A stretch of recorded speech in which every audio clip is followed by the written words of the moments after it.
siguro ganon. Artistic naman po ang pagkakakuha ng litrato sa... Artistic ba yung iboyang-yang mo yung katawan mo? Para lang kumita ng pera?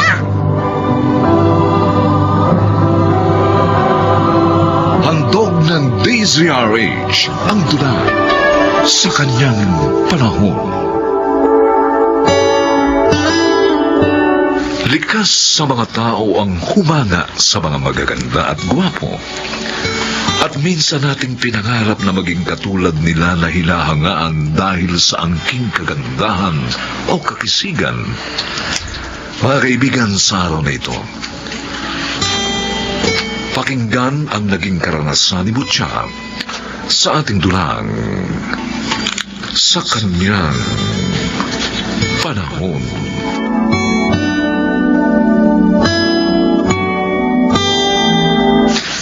Ate Butya, Kuya Pat, gutom na po kami. Luto na po ba ang agahan? Sandali lang! Malapit ng kumulo! Konting hintay na lang. Ay, huwag niyo madali ng atin ninyo. Makakakain din tayo. Ay, ikaw, Esther. Ano, okay ka ba? Oo, Danny. Bumuti-buti na yung pakiramdam ko kumpara kahapon. Ayan na. Eto na yung agahan natin. Nagluto ako ng swam na mais. Meron din tayong pritong daing, kamatis, at mainit na kanin. Yay! Paborito ko, mais! Alam kong paborito niyo ni Mengay ang swam na mais. At saka tambak tayo ng mais simula kahapon nung mag-ani si Itay, kaya yan ang niluto ko. Kumusta na po kayo, Inay? Ayan, bumaba na yung lagnat ko, Butya. Salamat sa inyo lahat. Danny, lalo na ikaw. Dahil kayo, inalagaan niyo ako. Ay, naku.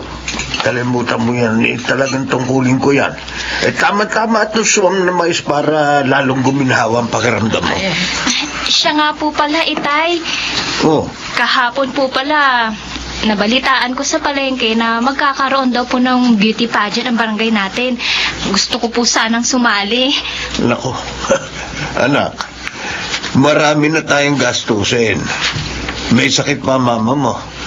Meron pa akong utang kay Ma'am Badong. Huwag po kayong mag-alala. Yung susuotin ko pong gown, yung ginamit ko po nung nakaraang pageant. Oh, Tungkol naman po sa make-up, si Brianna na raw po ang bahala doon. uy, sige.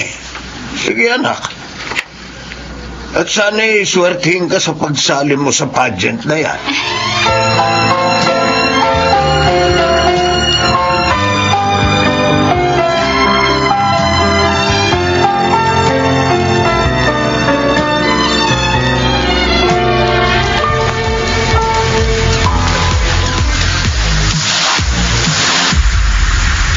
Congratulations, Mutya! Hindi ka mananalo bilang reyna, at least, first runner-up ka naman. Okay lang sa akin kahit hindi ako nanalo. Ang importante, may cash prize ako natanggap. Makakatulong to ng malaki sa pamilya namin. Di bale, bawi ka na lang sa susunod. Basta, ako na ang bahala sa makeup at sa gown mo. Salamat, Brianna. Butya. Good evening po. I'm Milton of Empress Casting Agency. Nakita ko ang performance mo sa pageant kanina. And I'm so impressed. Congratulations. Salamat po, Sir Milton. Anyway, nilapitan kita kasi baka interesado kang maging isa sa mga talents ko. Uy, Mutya! Tanggapin mo na! Rare opportunity yan. Sige po, sir. Karangalan ko pong maging talent nyo. Okay. Ito ang calling card ko. Just call or text me if interesado ka dito to do VTR. I-schedule kita kagad, ha? Opo, sir.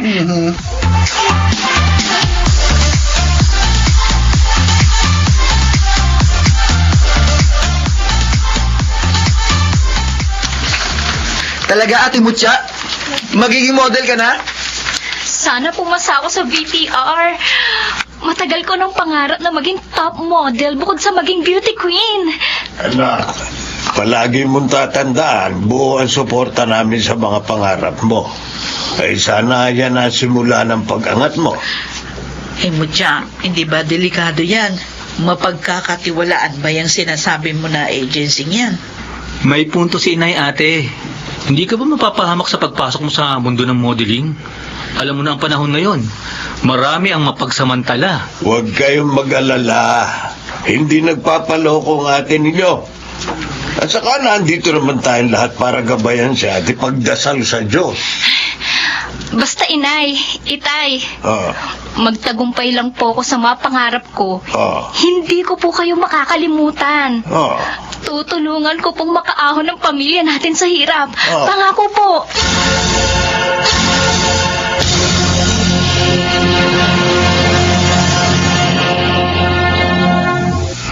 Okay, Mutia. Are you ready for the VTR? Opo, Sir Milton. May dala kang swimsuit? Ha? Ano po? Wala po akong dala. Ganun ba? Eto na lang isuot mo. I think kasi yan sa'yo. Sir, kailangan po ba talaga na naka-swimsuit habang nag-VTR? Of course, yes. Kailangan kang naka-swimsuit dahil modeling and beauty pageants ang papasukin mo. First time mo bang magsuot ng swimsuit? Opo, sir. Ganun ba? Ay, di bale. Masasanay ka rin kapag tumagal-tagal. And besides, I think wala ka naman dapat na itago. Maganda ka, at maganda naman ang hubog ng katawan mo. Sige po, sir. Magbibihis na po ako.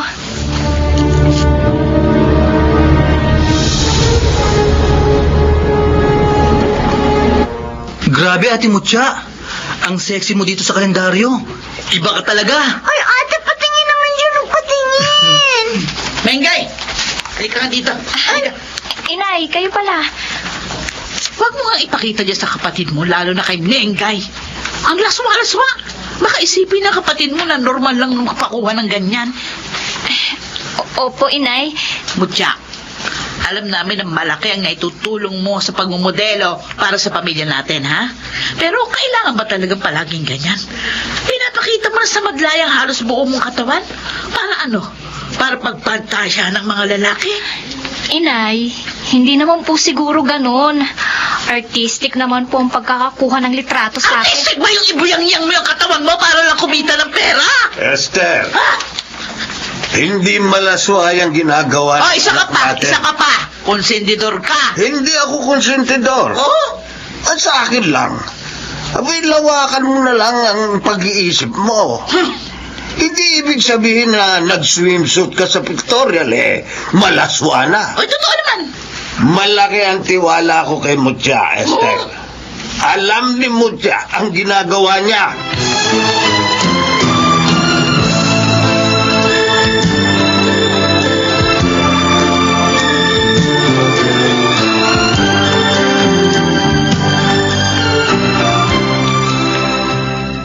Ayan. O ayos na yung makeup mo. Ang hot mo na para sa imo-model mo na dietary supplement for men.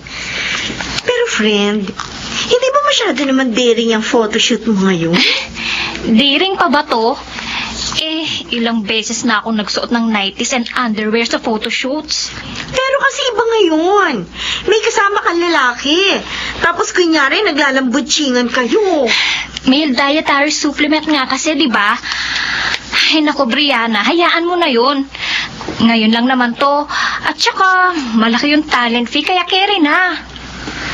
Mutia, ready ka na ba for pictorial? Opo, Sir Milton.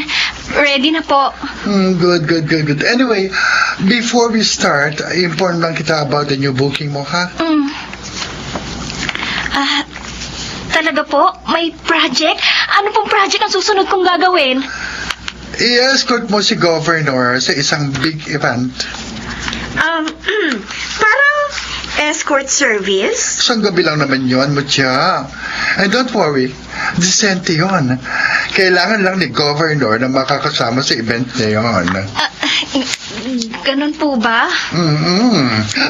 To add, malaki ang talent fee mo rito. Times 4 ng talent fee mo ngayon sa Titania. Sige po, Sir Milton.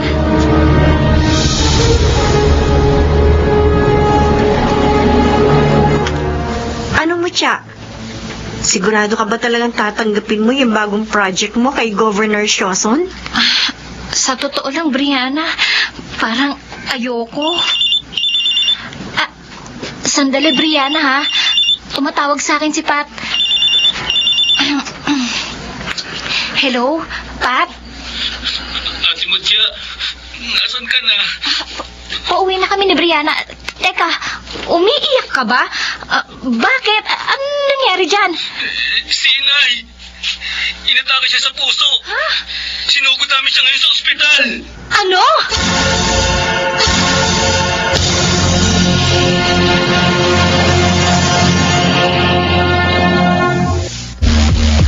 Oh, Mucha. Ayos ka lang ba?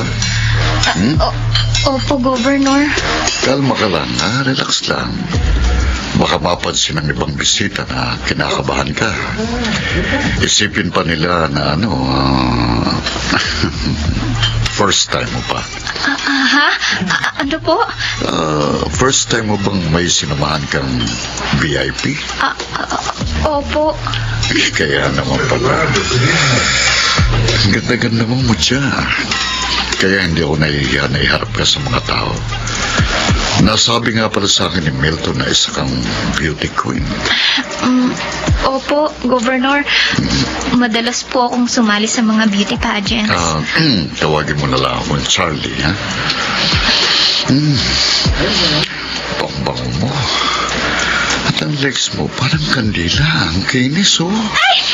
Governor! Nagpanik ka kagad eh. Nawakan ko lang naman ang legs mo. Saka huwag mo sabihin sa akin na wala pang lalaking nakakahawak ng legs mo. Governor, maaring modelo po ako pero hindi po ako kaladkaring babae. Oh, talaga? Hindi ka kalad ka rin? Governor, pasensya na po pero pupunta lang po muna ako ng restroom para mag-retouch. Babalik din po ako agad. Sige, Mucha. Bumalik ka kagad, ha? Ihintayin kita.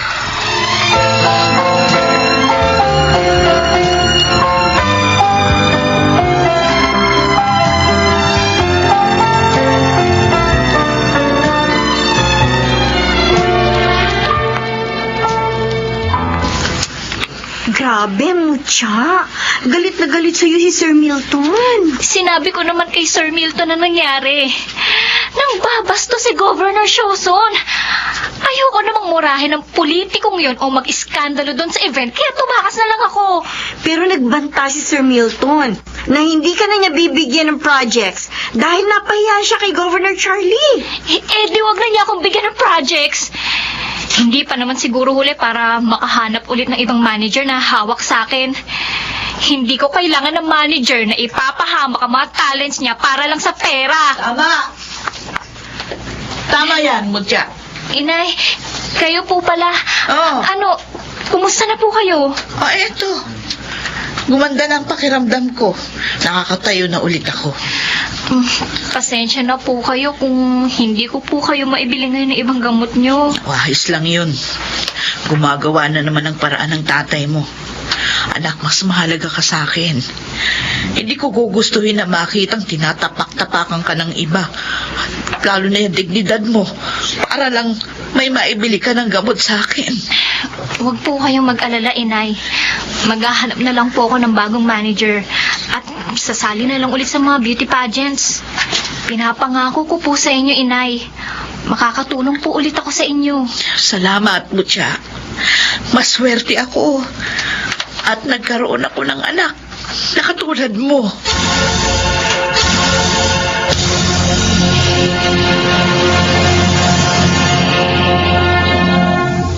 Hindi matutumbasan ng kahit anong salapi ang dignidad at puri ng isang babae.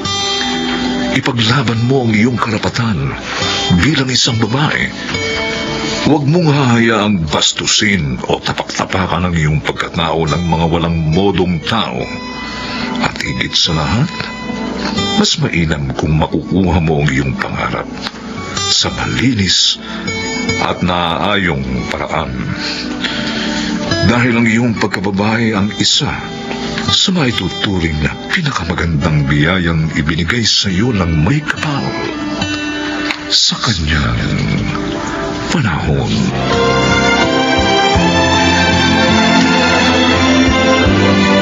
Mga nagsiganap: Princess Caravona, Rosana Villegas, Leonel Benjamin, Phil Cruz, Raz Jusen, at Chiquit del Carmen Amor. Special Sound Effects, Jerry Mutia. Technical Supervision, Eric Lucero at Bong Muyar. Musical Scoring, Buboy Salonga.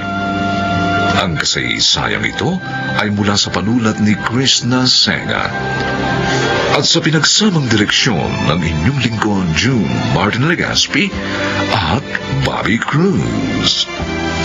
Sa kanyang panahon.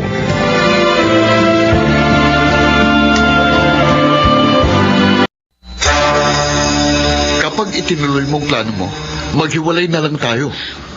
Para mo na rin sinabing makasariling pag-ibig mo, na hindi mo kayang intindihin ang sitwasyon ko, na hindi mo kayang magtiwala sa akin. Kung ganyan kababaw yung pananaw mo, may dahilan pa ba para maniwala ako na mahal mo nga ako? Handog ng DZRH ang tula sa kanyang panahon. Kung may mga magulang na handang magsakripisyo ng sarili para sa kanyang mga anak, mayroon ding kapatid na handang kalimutan ang sariling kaligayahan para sa kanyang mga kapatid na minamahal. Mga kaibigan, narito po ang naging karanasan ni Divina sa ating dunang sa kanyang panahon.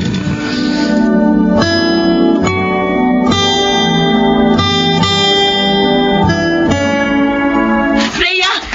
Ano nangyari? Narito na ako. Kanina ko pa hinihintay ni tatay.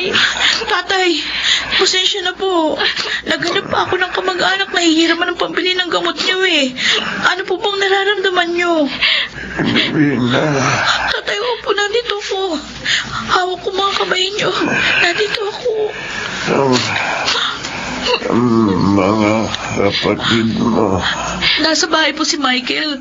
Pinagluluto ko ng paborito niyo. Kasi sabi niyo, gusto niyo kumain ng paborito niyong adobo. Dadalhin niya dito yung tatay. Matitikman mo na yun. Huwag mo sila pababayaan. Opo, tatay. Tatay! Hindi ko na kaya. Nay, huwag mong sabihin yan. Wala na nga si nanay. Ikaw na lang ang magulang namin. Divina.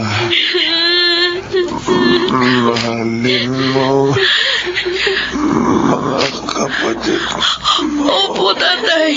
Opo. Tatay! Rhea, tawagin mo doktor! Nurse, kahit na sino, dalian mo! Ate! Tay, huwag mo muna kaming iiwan. Para mo na nga ako, tay. Huwag muna!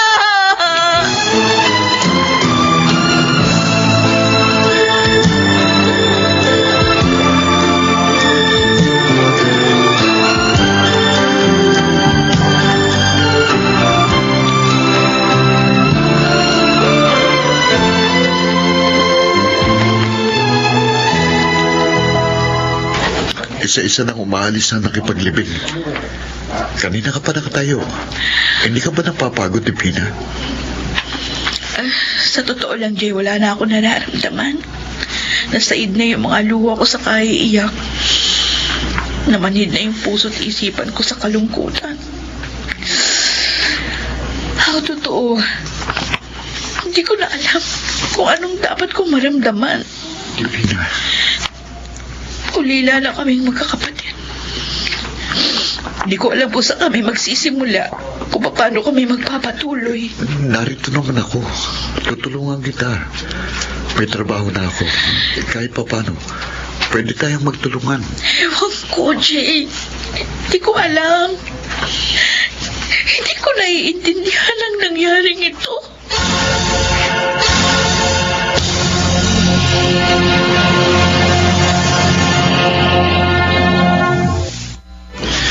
Paano ng pag-aaral ko? Ako rin naman nag-aaral pa. Bakit sarili mo lang ang pinoproblema mo, Kuya Michael? Ayoko mahinto sa pag-aaral. Michael. Rhea. Walang hihinto sa inyo sa pag-aaral. Ate Divina, Paano? Nakasanla itong bahay dahil ipinuntustos natin sa pagpapagamot ni tatay. Tapos hindi rin siya gumaling. Nakapagpasya na ako. Ako ang hihinto sa pag-aaral. Mag-a-abroad ako para mabayaran natin yung mga utang. At patuloy kayong makapag-aaral. Sigurado ka, ate? Pero paano kami ni Rhea? Michael, 3 na lang tayo. Wala na tayong maaasahan na magulang. Kaya mula sa araw na ito, kailangan tibayan na natin ang ating mga dibdib. Kailangan natin magtulungan. Magtatrabaho ako sa ibang bansa. At gusto ko, kaya naman ni Rhea, mag-aral na mabuti.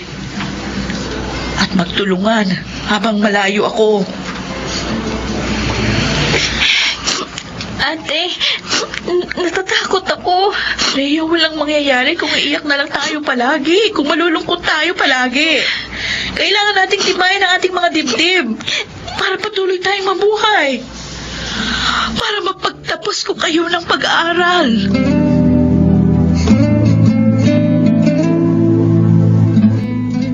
Oo, Divina, tama ka. Pabalik-balik na ako sa Middle East bilang domestic helper. Mahirap sa simula. Pero nung nakahanap na akong mabait na amo, doon bumuti ang buhay ko. Magandang trato sa akin, maayos magpasweldo, masarap ang pagkain. At, teka muna, bakit ka nagtatanong? Gusto ko po magpatulong para makapag-abroad din ako. Ay, ilang taon ka na ba? 20 na po. Magbe-21 sa darating na buwan. Huminto na po ako sa pag-aaral. Naku, hindi madaling makisama sa dayuhan, Divina. Kakayanin ko po. Alang-alang sa mga kapatid ko. Sige, kung desidido ka talaga, isasama kita sa agency bukas.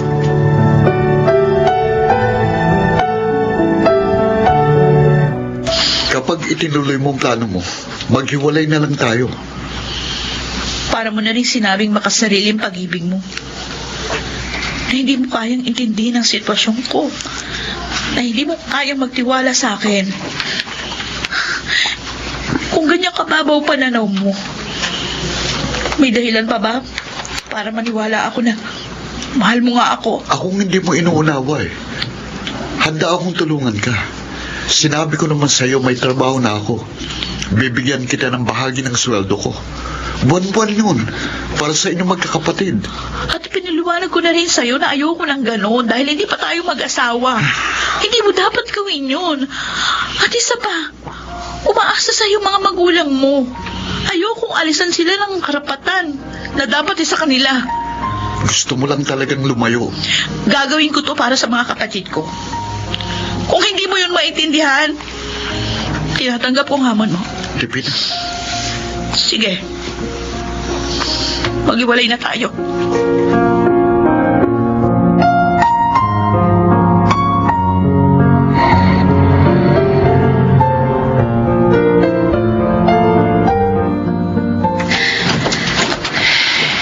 Kuya, lasing ka na naman. Ilang araw ka nang umuuwing lasing. Huwag mo nga akong pakialaman, Rhea.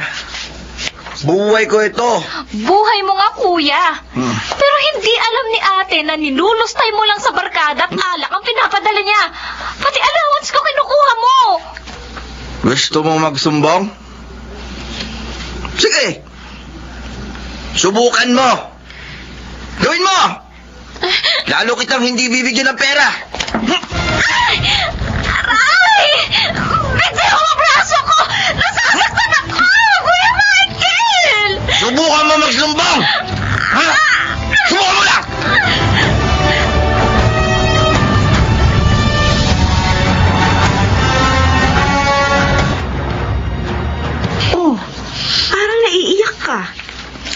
sinabi sa sulat? May problema ba ang mga kapatid mo? Aling Emma, naglulukos sa pag-aaral yung pangalawa kong kapatid.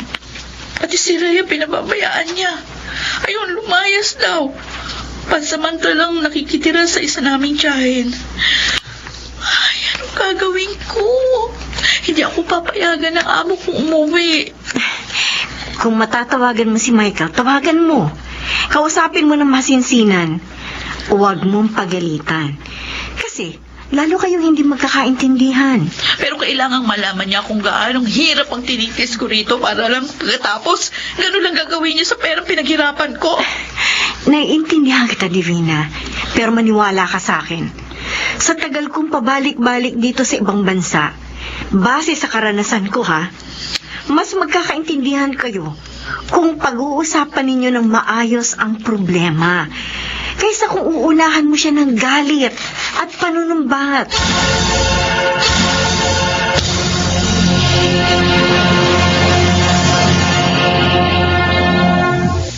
Hindi mo ako maintindihan, ate. Hanggang ngayon, hindi ko matanggap na wala na si tatay. At iniwan mo pa kami. Michael! Di ba bago ako umalis, pinaliwanag ko na sa inyo ni Rhea na kaya ko ito ginagawa para sa inyong kinabukasan.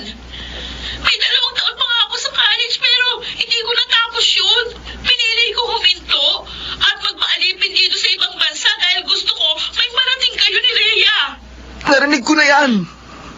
Ilang beses mo na sinabi yan. O kung ganun, bakit mo sinisira ang buhay mo? Bakit hindi ka pumapasok? Bakit puro barkada at pag-inom ng alak inaatupag mo? Dahil hindi ko kaya, ate. Nahihirapan ako sa pag-aaral. Nahihirapan akong balikatin ang pagiging magulang kay Rhea. Parang masyadong marami akong kailangang intindihin. Ngayong dati si tatay ang lahat ng gumagawa nito para sa atin. Bakit ako ba hindi nahihirapan? Sa akala mo ba? Gusto ko naman layo ako sa inyo? Kung kikitain ko dyan sa Pilipinas yung kinikita ko dito, aalis ba ako? Hindi! Hindi, Michael! Hindi ko kayo iiwan ni Rhea. Kung kikitain ko dyan yung sahod ko rito. Ate Divina, Ako rin nga nabigla sa responsibilidad na kailangan kong balikatin. 2 kayo na kailangan kong suportahan. Bigla ako naging ina at ama sa inyong 2 ni Rhea. Noon na natakot ako dahil hindi ko alam yung gagawin ko.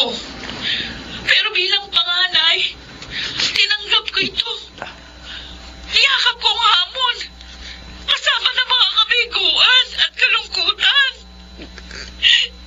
Tinanggap ko ang hamon dahil mahal ko kayo ni Rhea. ate. Ikaw, mahal mo ba kami, Michael?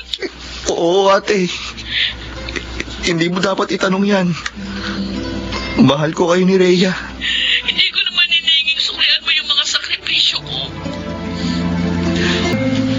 Magpapakatino na ako. Aayusin ko ang buhay namin dito.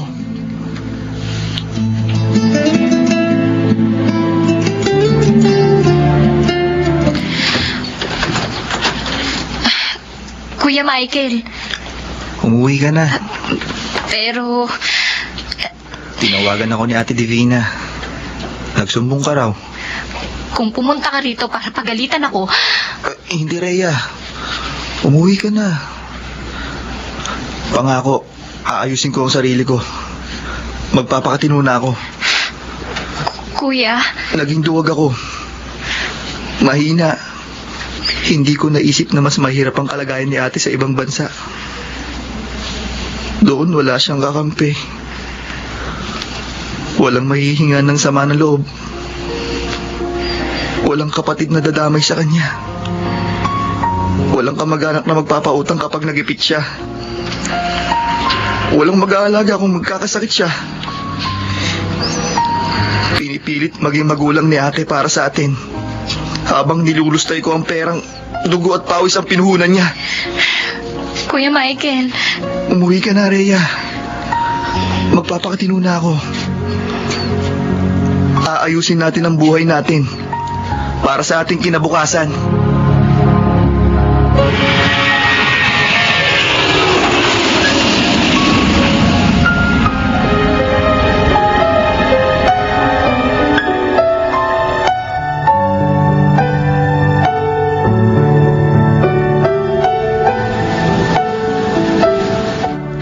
Salamat.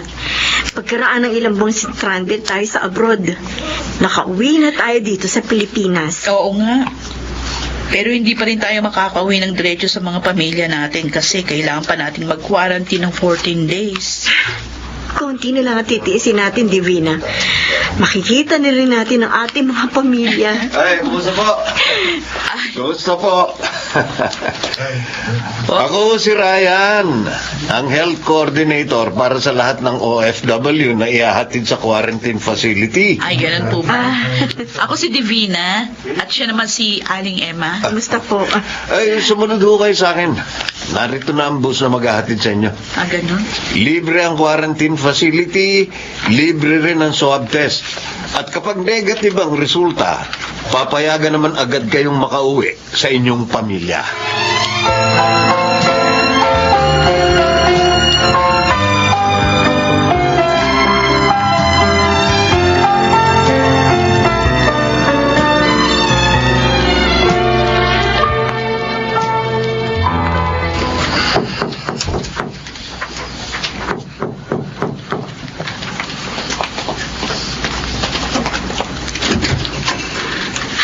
Ate Divina!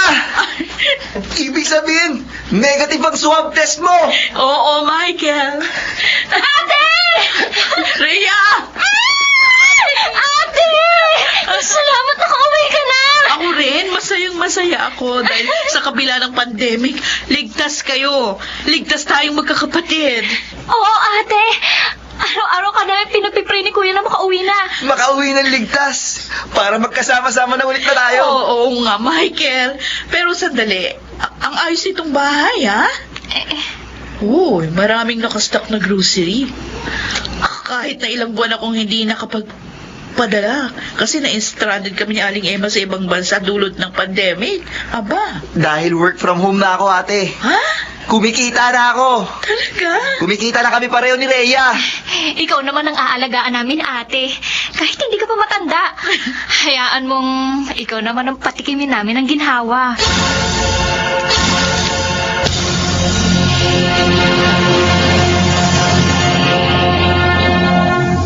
Sa bawat pagsubok sa buhay, tibay ng loob at determinasyon ang magtatawid sa iyo.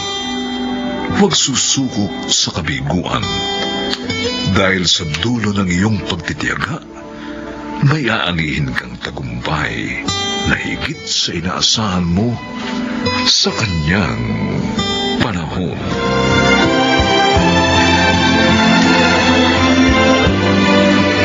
Mga nagsiganap, Rosana Villegas, Rash Juzen, Princess Carabona, Phil Cruz, Leona Banamin, at Chiquit del Carmen Amor. Special Sound Effects, Jerry Mutia. Technical Supervision, Eric Lucero at Bong Muyar. Musical Scoring, Buboy Sanog. Ang kasaysayang ito'y mula sa panulat ni Didith Marasigan at sa pinagsamang direksyon ang inyong lingkod June Martin Legaspi at Barry Cruz sa kanyang panahon. Wala naman akong inasam, kundi ang makatagpo ng lalaking magmamahal sa akin ng totoo. Ang problema nga, inaanakan lang kayo ng mga natatagpuan ninyo. Pagkatapos, basta na lang kayo tatalikuran. Kaya sana itigil nyo na yung obsesyon ninyo sa kahahanap ng lalaking akala ninyo hahangaw sa inyo sa kahirapan. Pero hindi pala.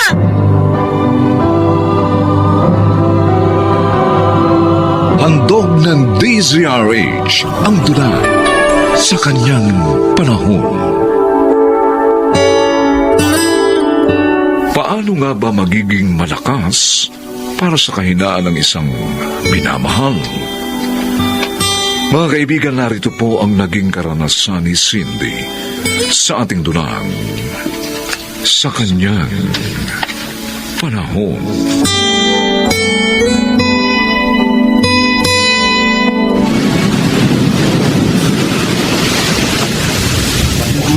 Cindy! Eto ako! Oy! Harold! Oh, heto na yung isang banyerang bangos mo. Bayad na yan. Nabunuhan ko na eh. Kaya sa akin ka na magbabayad. Ay, naku, salamat talaga, Harold. Buti na lang pinagreserba mo ako na isang banyera. Kung hindi, wala na talaga akong aabutang bangus na makabibili dito sa Fishport. Tanghali na eh. Kailangan talaga maaga ka sa pamimili rito. Oo nga. Yung iba nga dito na natutulog eh sa pag-aabang ng kanilang mga paninda. Kasi naman hindi rin ako makaalis ng maaga sa bahay. Alam mo na, ang dami kong obligasyon. Kaya, salamat talaga palagi sa pagmamalasakit mo, ha? Okay lang yon. Lagi naman ako nandito sa Fishport eh. Kaya lagi kitang may pagre-reserba ng mga paninda. Nasa na yung inarkila mong tricycle? Para maisakay ko na itong mga bangus mo. Ay, dun, sa may gilid ng Fishport pumarada. Tara!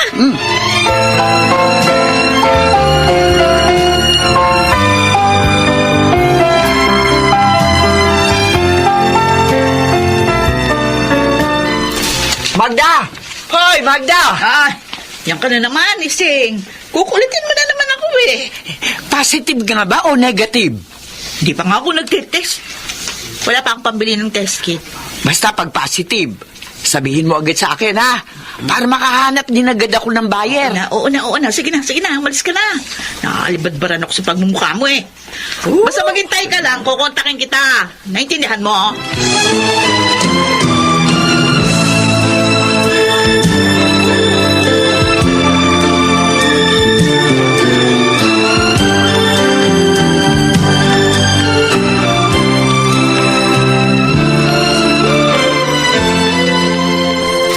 Oh, gabi na. Bakit nakamukmuk ka pa dito sa hagdan, Obet? At saka, bakit may pasa ka sa mukha? Nakipag-away ka ba? Kinantsawan kasi ako sa labas eh. Na magiging kuya na naman daw ako. Dahil buntis na naman sa inay. Ano ba naman yan sa inay, ate? Ang tatanda na natin, wala pa rin tigil sa pagpapabuntis kung kani-kanino. Nakikipag-away tuloy ako dahil sa kanya eh. Totoo ba yung sinasabi mo? Oo. Dinatan ko nga kaninang suka ng suka sa may lababo eh. Nasaan ngayon si inay? Ano sa kawarto niya? Nakahiga sa papag niya. Nanlalata na kasusuka.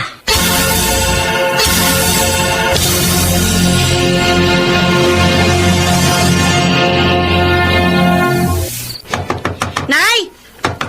Nay! Buksan niyo nga yung pinto! Mag-usap tayo, Nay! Ano ba yun, Cindy? Kung makakato ka naman, halos gibain mo na tong pinto ng silid ko. Inay, umamin ka. Buntis ka na naman? Oo. Bakit? May problema? Nay naman! Hindi ka na ba talaga titigil sa pagpapabuntis kung kani-kanino? Yung dalawang ipinanganak mo nitong nakaraang magkasunod na taon, ni hindi namin alam ni Obet kung saan mo dinala.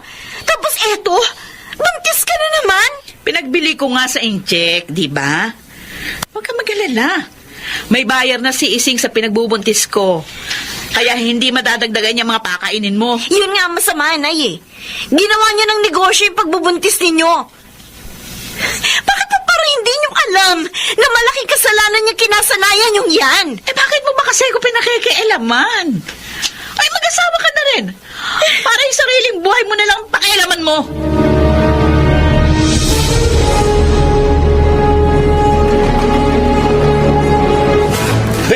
Ano, ha? Bitiwan mo ko. Bitiwan mo. Ano yung pagkakasakal mo sa akin dahil kung hindi tatadyakan kita. Bibitiwan ko lang kayo. Kapag nangako kayo sa akin, hindi nyo napapatulan ng kahinaan ni Inay. Yung nanay mong nangakit sa akin, siya nagbigay ng motibo. Ano Huling gagawin ko? babala na ito, Mang Bianong. Kapag nalaman kong pinakailaman nyo pa rin si Inay, babasagin ko ng pagmumukha nyo. Ikadela mo kasi nanay mo.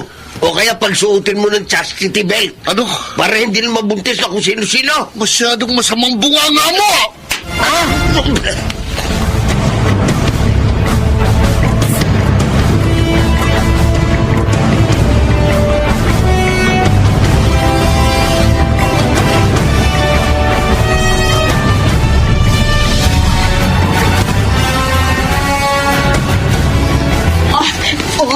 Ising, saan mo ba talaga ako paanakin?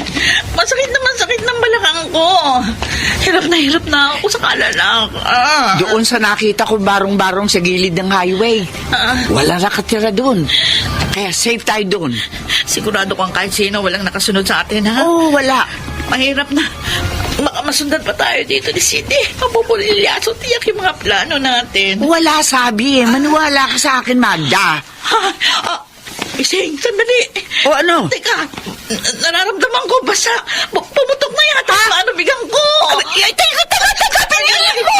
Kailangan makarating muna tayo sa barong-barong. Ano ka ba? Ang anak na yata ako, hindi ko na kaya. Lalabas na yung sata. Ayan na. Ayan na, lalabas na sa luhi. Ayan! Ay, Diyos ko ha! Paano ko masasaluhin ng anak mo, Magda?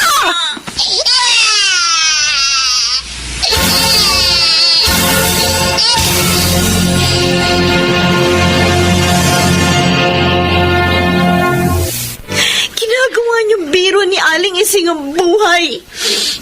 Mabuti na lang may mga barangay tanod na nagawi sa barong-barong sa highway. Nadala ka agad kayo dito sa ospital. Pati na yung sanggol na isinilang niyo.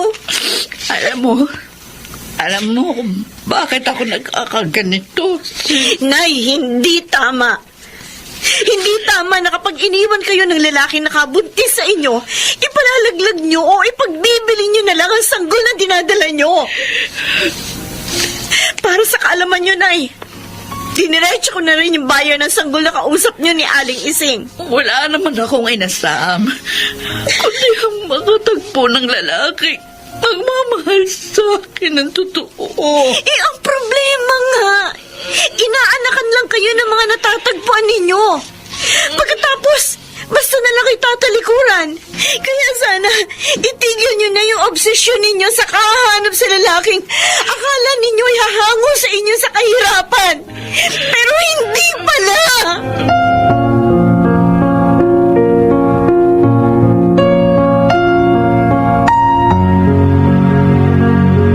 Cindy?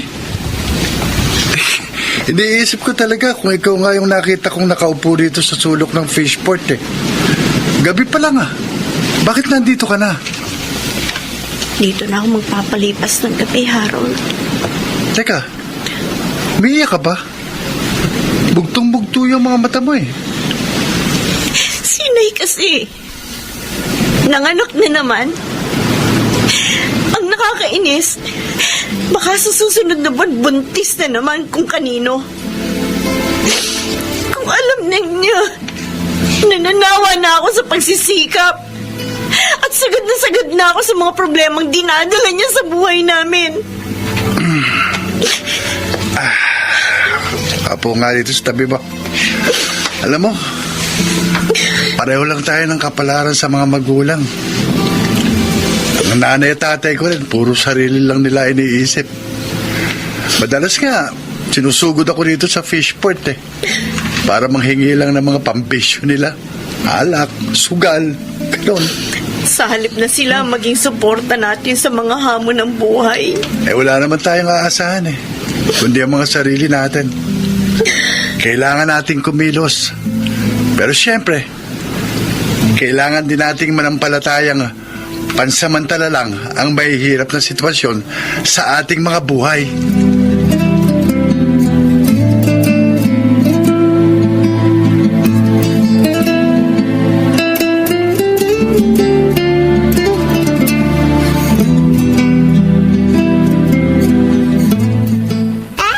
Obet?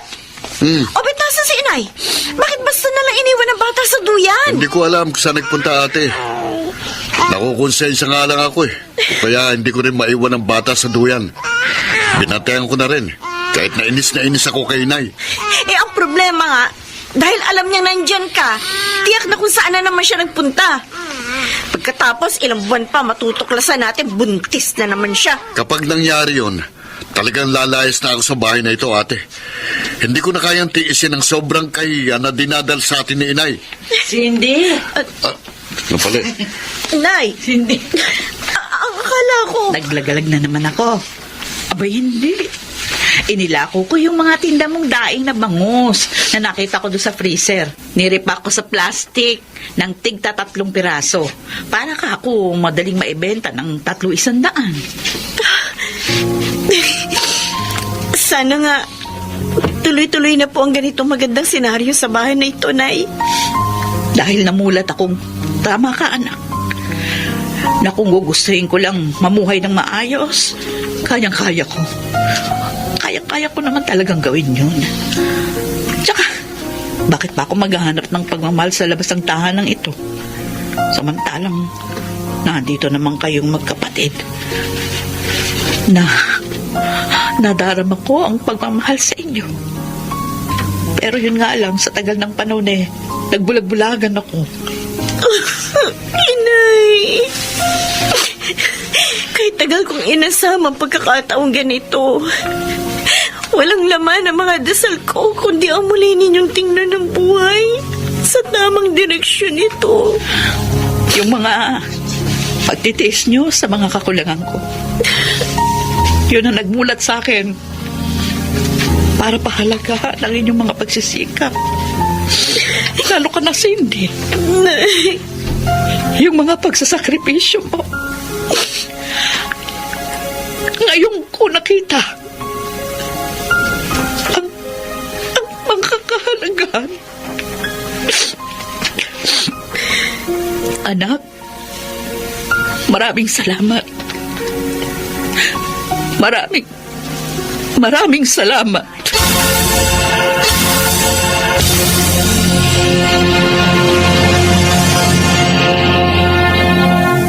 Ang mga hamon at pagsubok sa buhay ng tao'y likas na at kaakibat ng araw-araw na pakikipagsapalaran sa mundo. Subalit hindi nararapat magpatalo.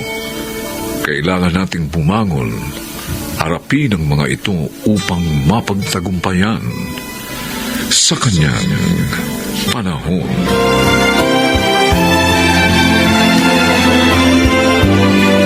Mga nagsiganap, Chiquit del Carmen Amor, Rosana Villegas, Susan Robles, Bobby Cruz, Phil Cruz, at Lionel Benjamin. Special Sound Effects Jerry Mutiap. Technical Supervision Eric Lucero at Bong Muyar. Musical Scoring Buboy Sanoga. Ang kasaysayang ito ay mula sa panulat ni Sel Barlam. At sa pinagsamang direksyon ng inyong lingkod June Martin Legaspi at Bobby Cruz. Sa kanyang panahon.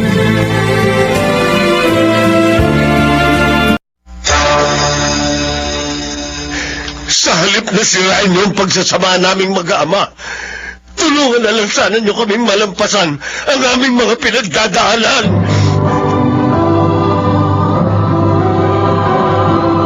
Handog ng DZRH ang tula sa kanyang panahon.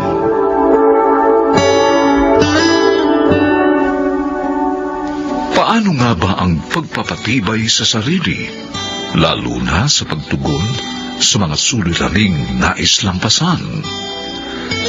O kaibigan, pakinggan po natin ang kasaysayang naganap kay Sandro sa ating dulang sa kanyang panahon.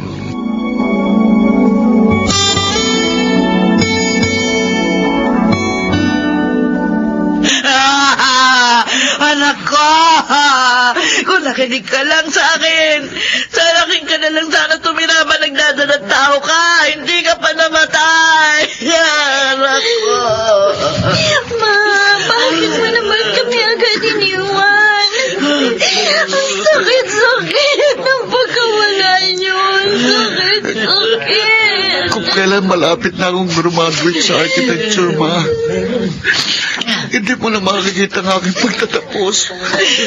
Ang ama niyo ang may kasalanan kung bakit namatay ang inyong ina.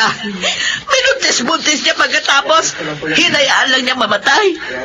At dahil sa nangyaring ito, lalo ko lang kinasusuklaman ang inyong ama.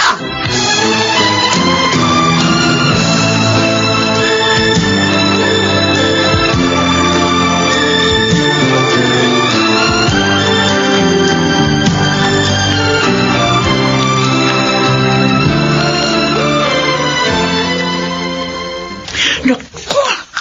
Kung hindi lang talaga may iskandalo ang burol ng asawa mo, papatulang ko na yung biyanan mo, Sandro. Napakapangit magsalita. Huwag na lang po ninyong pansinin, Nay. Para na lang po sa ikatatahimik ng burol ng asawa ko. Yung nanggigigil na kasi ako sa matandang yan eh. Mula pa sa morgue hanggang dito sa burol, wala na siyang ginawa kundi laitin ang pagkatao mo. Hanggat kaya po natin, magpasensya na lang tayo, Nay. Palipasin na lang po natin hanggang sa mailibing ng maayos ang asawa ko.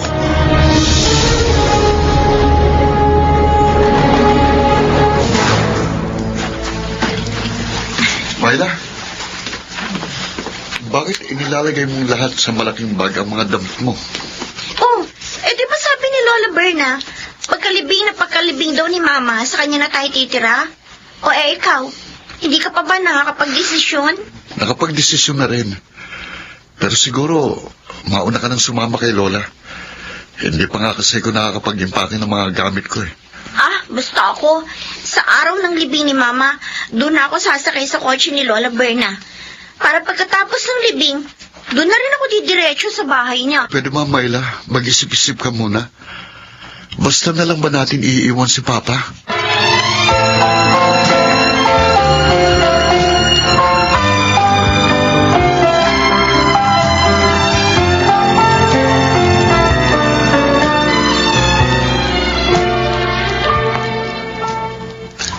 Pati ba naman mga anak ko? Sinisira niyo ang loob para mawala ng amor sa akin at umalis. Ha? Oo. Bakit? Anong papakain mo sa mga apo ko? Buhangin? Ha? Aba. Hindi ko ipakikipagsapalaran ang buhay ng mga apo ko sa isang pulpol na inhinyerong tulad mo. Ano? Papatayin mo rin sila sa kapabayaan mo? Tulad ng ginawa mo sa aking anak? Kung nasaktan man kayo sa pagkamatay ng anak niyo, higit ang sakit na nadarama ko dahil dalawa sila ng anak ko na nawala sa buhay ko. Sa halip na sirain niyo ang pagsasamahan naming mag-ama, tulungan na lang sana niyo kaming malampasan ang aming mga pinagdadaanan. Hindi! Dahil mula nung agawin mo sa akin ang atensyon at pagmamahal ng anak ko, Sandro, wala na akong hinangad kundi ang gawin ding miserable ang buhay mo! Inagaw mo sa akin ang anak ko noon! Pwes! Agawin ko naman ang mga anak mo ngayon!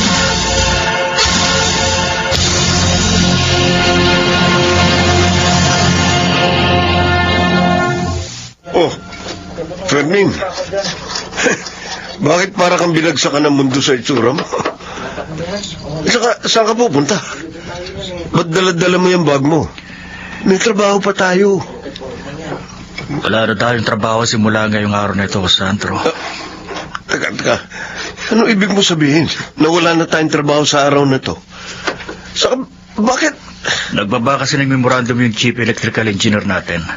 Wala na raw pera yung may-ari ng building. Kaya ihinto mo ng konstruksyon. Lahat damay. Pati yung mga instalasyon na ginagawa natin. Ang saklap naman ng balitang yan. Dami ko pa naman problema ang pinansyal ngayon. Unang-una na nga yung promissory note na pinirmahan ko sa ospital nang mamatay ang asawa ko. Ako naman, yung monthly amortization ng kinuha namin bahay sa Laguna ni Mrs. Nalalapit na rin yung pagtatapos ng panganay ko sa kolehiyo. Tiyak na hindi birong pera ang kakailanganin ko. Yung pampara sa pag-aaral ng bunso ko. Pero ang pinakamalaking problema ang kakaharapin natin sa mga susunod pa mga araw, yung pagkalam ng mga sikmura ng mga pamilya natin, Sandro.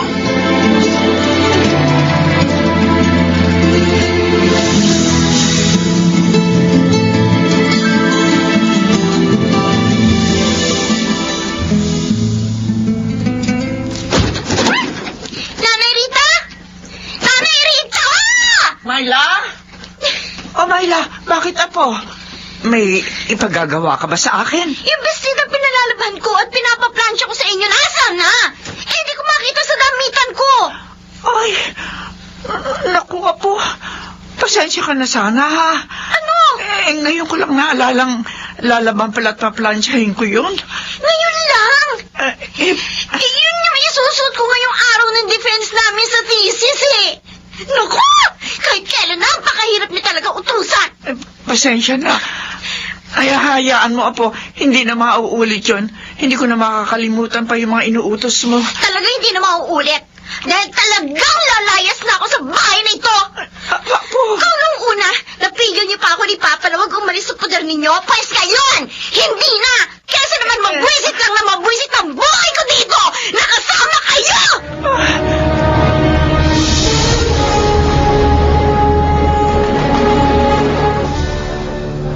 Ngayon pa kayo nawala ng trabaho? Kung kailan malapit ang graduation ko? Paano pa kaya yung pambayad ko sa pagre-review sa licensure exam, Papa? Naghahanap din naman ako ng mapapasukan eh. Kahit sa maliit na construction lang. Kung hindi nyo na kasi kayang tustusan ang mga gastusin ko sa pag-aaral, hayaan nyo nang kunin ako ni Lola Berna. Dahil yung pera niya, yun ang sagot sa mga problema ko. Kaysa sa mga sinasabi niyong wala namang katiyakan.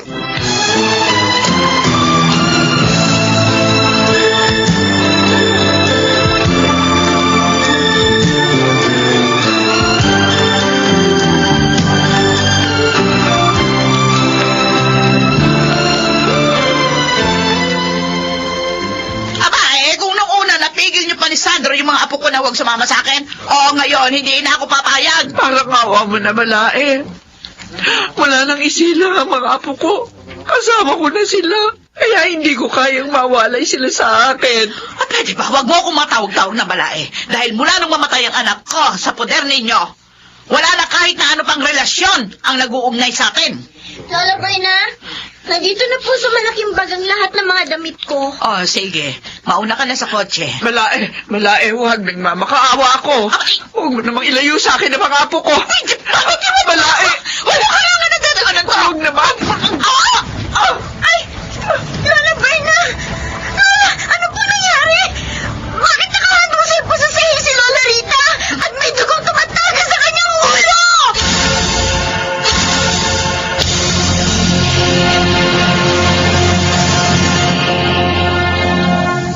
Wala na ba talagang kahulugan sa inyo ang salitang pamilya? At pati ang nanay Rita nyo, na halos buong buhay niya, inukol na sa pag-aalaga sa inyo, simula nang isilang kayo. Nagawa niyo pa rin saktan ang kalooban at lapas tanganin? Hindi ko naman po alam. Naaabot sa sakitan ang paghahanap nila ni Lola Berna pa.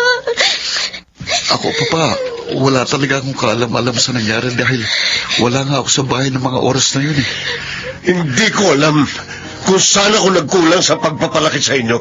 Mula sa kabutihang asal para lang mapaluto kayo. Pero kung talagang ayaw na ninyo sa poder namin ni Inay, sige, hindi ko na kayo pipigilan. Siguro nga, kailangan ko lang tanggapin na hindi ko nahawak ang inyong mga pagdidesisyon.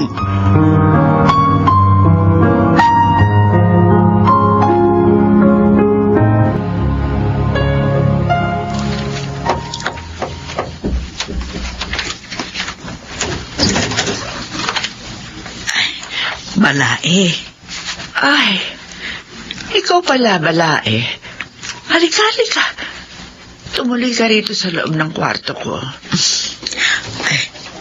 Hindi ba ako nakakaistorbo sa pagpapahinga mo? Abay, naku, hindi. Halika. Maupo ka rito sa bangkitong nasa tabi ng kama ko. Kaya ako nagpunta rito. Para kumustahin ka kung magaling na yung sugat mo sa ulo. At saka, para na rin humingi ng tawad sa pagkakatulak ko sa'yo nung araw na yun. Naamin ko, masyado ako nagpadala sa galit ko. Kaya hindi ko na nakontrol yung mga kilos ko. Alam mo, Balae, sapat nang tinawag mo akong Balae para gumaling ako at gumaan ang pakiramdam ko. Pakiramdam ko nga, bigla akong lumakas ngayon dinalaw mo ako eh. Napakabuti mo, Balae. Sa kabila ng mga kasalanan ko sa iyo, maayos mo pa rin akong tinatanggap at pinakikiharapan. Salamat. Maraming salamat. Iisa lang naman ang hangad natin para sa ating mga apo, Balae. Ang magkaroon sila ng isang magandang kinabukasan. At mas mainam kung magkatuwang natin pagtutulungan ang paggabay sa kanila.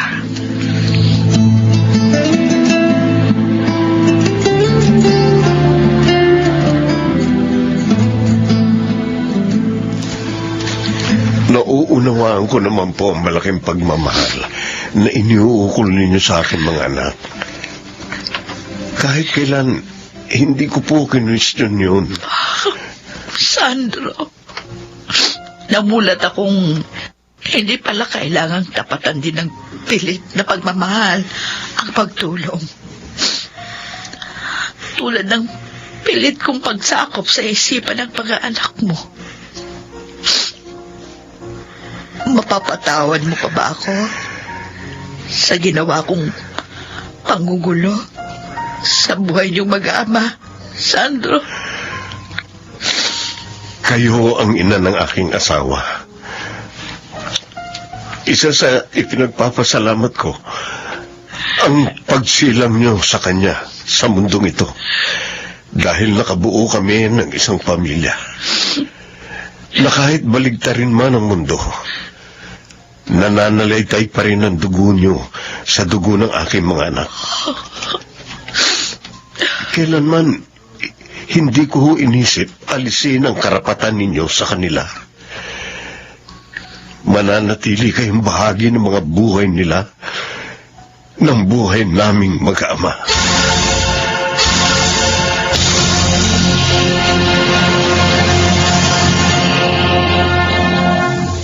Mahirap pero mapagpalaya ang pagtanggap.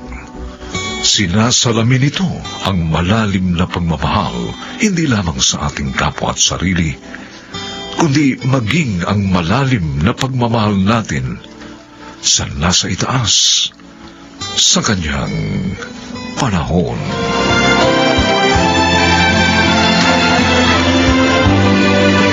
Mga nagsiganap: Chiquit del Carmen Amor, Rosario Villegas, Susan Robles, Phil Cruz, Maynard Landicho Jr., at si Lionel Benjamin. Special sound effects, Jerry Mutia. Technical supervision, Eric Lucero at Bong Muyar. Musical scoring, Buboy Salonga.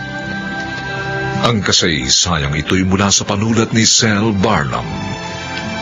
At sa pinagsamang direksyon ng inyong lingkod, June Martin Legaspi at Bobby Cruz.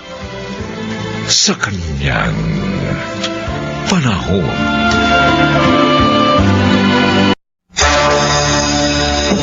Bakit nagawa sa akin ito ni Tito Leonie? Kung itrato niyo ako parang hindi pamangkin, ikinulong niyo ako dito sa bahay.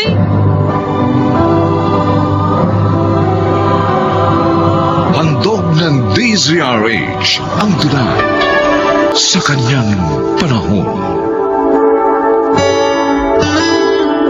Nakalulungkot mang sabihin, hanggang ngayon ay marami pa rin ang mga taong mapanlamang, kahit na nga marami din naman ang nagsasabing masama ang ugaling ito. Mga kaibigan, narito po't ating pakinggan ang naging karanasan ni Maris sa ating dulang sa kanyang panahon. Talaga! Sinanding, bakit niyo naman po ako sinampal? Dahil hindi ka matuto! Tingnan mo!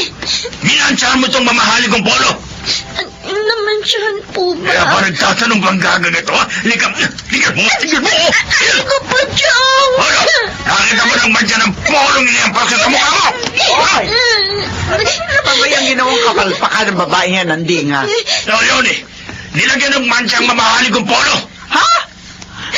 Ikaw talaga? Gago mo naman! Mapanira ka ng gamit! Hindi ko naman po sinasadya, Chang. Hindi. Teka nga. Sorry po. Dahil kaya sa ginawa mo, hindi ka kakain ngayong araw! Po!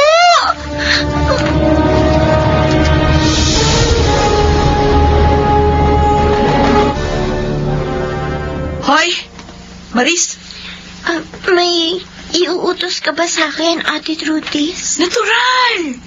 Kaya nga kita tinawag. Radyain mo tong bestida ko. Aalis ako. Oo, ate. Ay, hindi. Eka muna. Linisin mo muna yung banyo para makapaligo na ako. At habang naliligo ako, tsaka mo planchahin yung damit. Sige, ate. Sige ate ka dyan. Bakit nakatunga ka pa? Bilis na!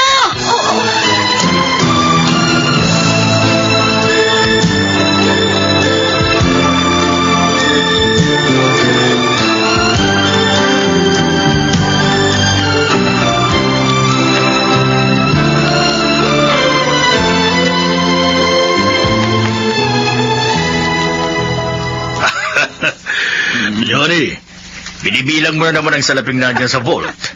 Oh, sarap bilangan talaga, oo. Nararamdaman ko ng paulit-ulit na nakaganti na ako kay Rosa dahil na ipagbili natin ng bahay at lupang minanan niya sa tiyan namin sa halagang 4 milyong piso. Talaga namang nakaganti ka na. Dahil patay na siya. Sumunod na rin siya sa yumaon niyang asawa. Tama ka. At nasa puder na natin ang tanga nilang anak na walang malay sa kabuhayan nilang kinuha natin. May alila na tayo. May salapi pa tayo. Pero ma, dapat ibangko nyo na lang yung malaking halaga niyan. Mamaya manakaw pa yan ni Maris Tito. Ay, sus! Hindi mangyayari yun, ha? Oo. Dahil hindi nakapapasok ang pinsan mo sa kwarto namin. At kami lang naging mama ang nakakaalam ng kombinasyon ng vault na kinalalagyan ng mga pera natin. Tama! Siyempre, iba na rin yung nag-iingat pa. Ibabaan ko din namin to. Pagsawa na akong bilangin. Ay, tulungan na nga kita. Ma, sana mag-out of town naman tayo. Anyway, marami naman tayong pera. Bukod sa pera na yan, nasa inyo pa yung pera at mga alas na nakuha nyo sa bahay ni Tita Rosa. Oo nga naman, Leonie. Kaya mag-happy-happy naman tayo.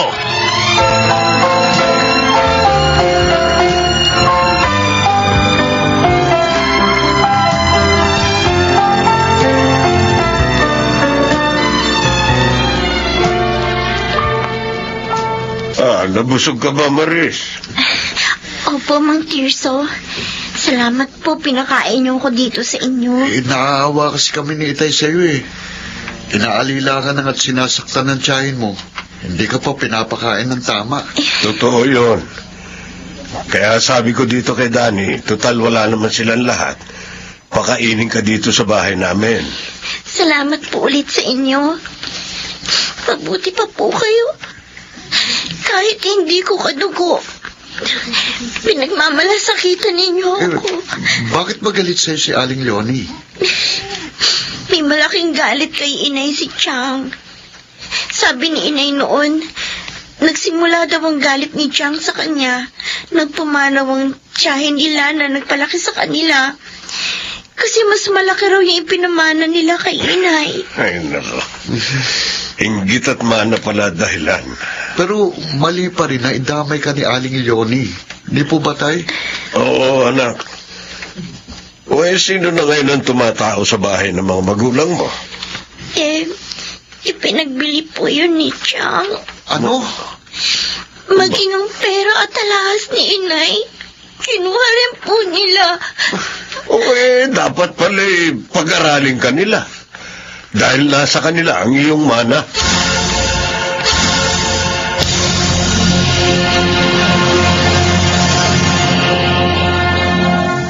Hoy, Maris! Lapit mo na itong kinainan namin ni Mama. Oo, Ate Trudis. Oh, nakatunganga ka na naman. Chang, may sasabihin po sana ako sa inyo. Ano yan? Gusto ko po sana mag-aral sa pasukan. Uy, utaas ang pangarap, ha? Pwede naman ako makapag-college, ate. Dahil na kay Chang yung Pinagbila ng bahay at lupa namin. Pati yung pera at alahas ni inay. Atrevido! Bakit niyo naman po ako sinampal? Buti nga, wala kang pakialam ha. Sa lahat ng nakuha ko sa inyo, gagawin ko kung anong gusto ko doon. Pero, Chang, amin naman po yun eh. Sana po, kahit konti bigyan niyo ako para pa makapag-aral ako. Hindi ka ba talaga titigil? Ay ko ba? Tama na ba?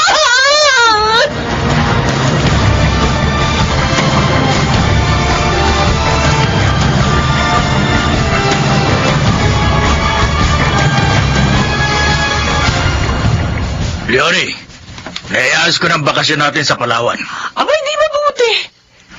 Ilang araw ang sinabi mo sa hotel na tutuluyan natin. 3 days, katulad ng gusto mo. Oh, di mainam. Sasabihin ko kay Trude sa maganda na. Para sa makalawa, makaalis na tayo. Paano yung pamangkin mo? Baka nakawin niya ang pera natin dito. O, di ba, humihingi sa sa'yo ng pang-aral niya? Sa gagawin ko. Hindi magagawang nakawin ni Maris ang pera natin. At mawawala na rin siya sa ating landas. Ako ang bahala.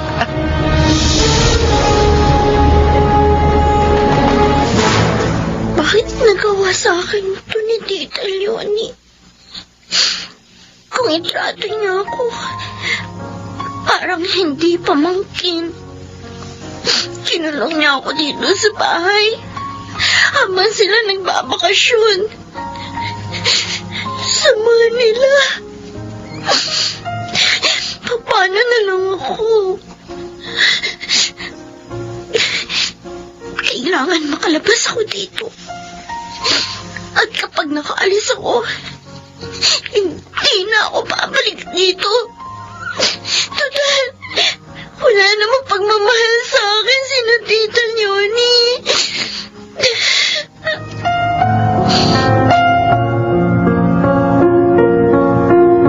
Dani, Tay, wala pala sa kanila si Leonie at Nanding.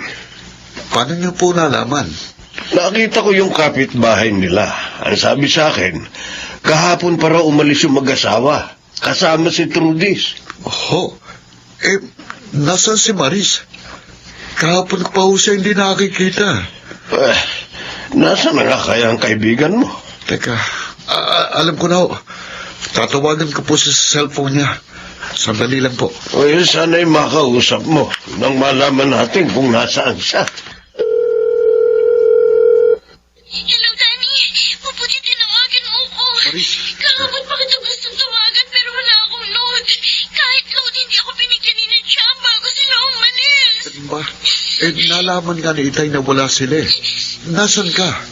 Ikinulong nila ako dito sa bahay. Ano? Ikinulong kanila? Oo, hindi pa nga ako kumakain Talagang napakasama nila. Huwag kang mag-alala. Tutulungan ka namin ni Itay. Hihingi kami ng tulong sa barangay para mailabas ka dyan.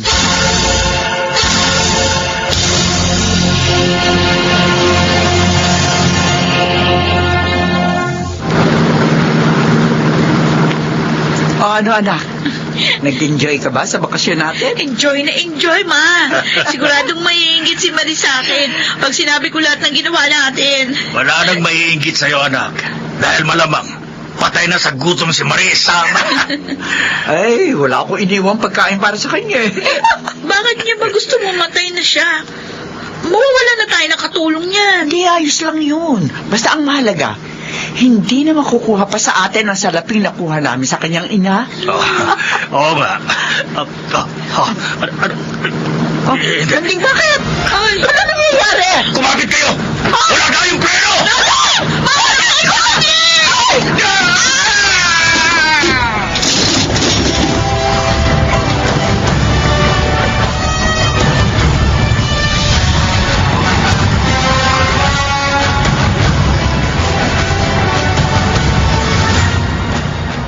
Salamat sa tulong ninyo, Danny, Mang Tirso.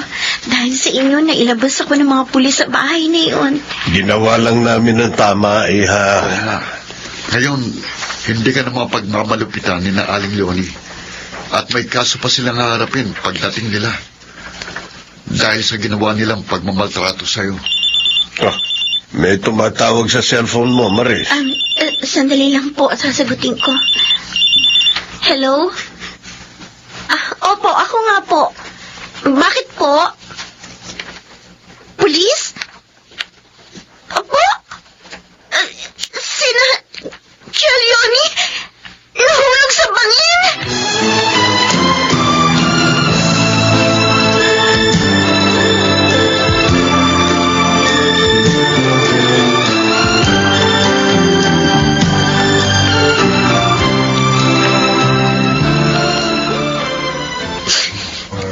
Nakikiramay kami, Maris. Kahit po maraming ginawang masama sa akin si Tita Leonie, nasasaktan pa rin po ako sa pagpanaw nilang lahat. Hindi man lang sila nakapagbago. Siguro, hanggang doon na lang talaga ang kanilang buhay. At maaaring paraan na rin yun ng Diyos para wakasan na ang iyong kaapihan.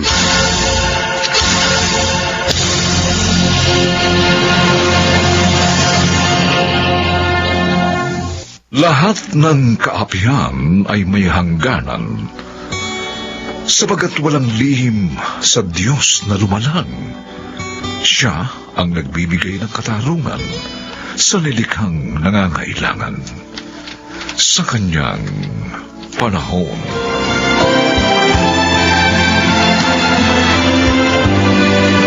Mga nagsiganap, Chiquit del Carmen Amor, Maynard Landicho Jr., Rosana Villegas, Phil Cruz, Susan Robles at Lionel Benjamin. Special Sound Effects, Jerry Mutia. Technical Supervision, Eric Lucero at Bong Muyar. Musical Scoring, Buboy Salonga. Ang kasaysayang ito'y mula sa panulat ni Telma Corporal Alcantara. At sa pinagsamang direksyon ng inyong lingkod, June Martin Legaspi at Bobby Cruz. Sa kanyang panahon.